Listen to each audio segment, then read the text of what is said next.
Bwana mambo vipi? Naitwa Mr. House Decoration. Bwana kile kigorofa chetu cha gharama nafuu nadhani mpaka sasa hivi naweza kusema kwenye hii hatua ya awali, kwa maana hatua ya msingi, naweza kusema deal done.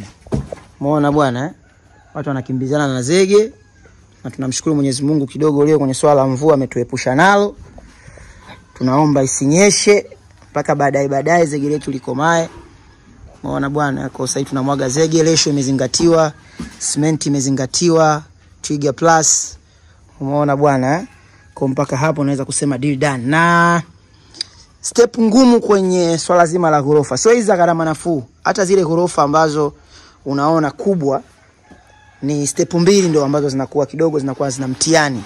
Yaani zinakuwa ni sehemu ambayo ukivuka naweza kusema wewe sasa umefaulu. Step ya kwanza ni step ya msingi ambayo kuna vitu vingi ambavyo vinaingia, kuna mawe, kuna manondo, kuna kama ili slabu hapo, kuna ili bimu, kuna mambo mbalimbali. Lakini step ya pili ni kwenye swala zima la beam ya juu, yani kwenye kuwezeka. Kama ingekuwa ni nyumba ya kawaida tungesema tunafunika paa, lakini kwenye ghorofa maana yake kuna hii ya katikati, ile slabu yake ya katikati. Ile slabu inakuwa na mambo mengi sana, kwa sababu pale huwa tunalaza nondo, yani asilimia kubwa ni nondo na mazege. Kwa hiyo nondo ni harama sana.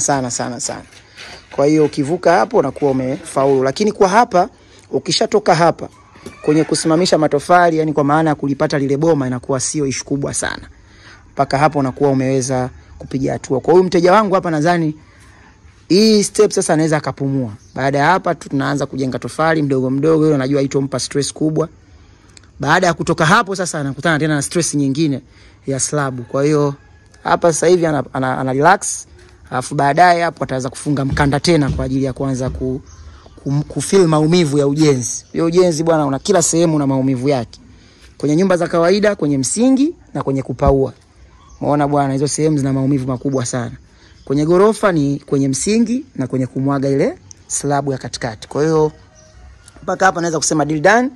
Lakini kama itakupendeza zaidi na wewe unahitaji kujenga kigorofa cha gharama nafuu, labda umejenga una kieneo chako kama hichi kimebaki kidogodogo, na ukaniita nikaja nikakipima tukafanya jambo kama ile ambayo tumelifanya hapa. Hiki unaweza kukizalau, lakini kikitokea matokeo yake ni makubwa sana. Yani impact ya hiki ambacho tunachokifanya ni makubwa mno kwa maisha yetu haya ya kawaida.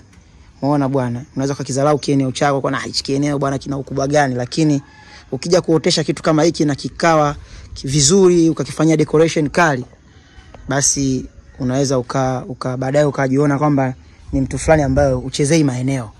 Na hizi ndio kazi zangu, kudili na vieneo vidogo vidogo, unapata kitu na nini, vitu kama hivyo. Nikuombe mdau wangu, kama utakuwa bado hujasubscribe, fanya usubscribe.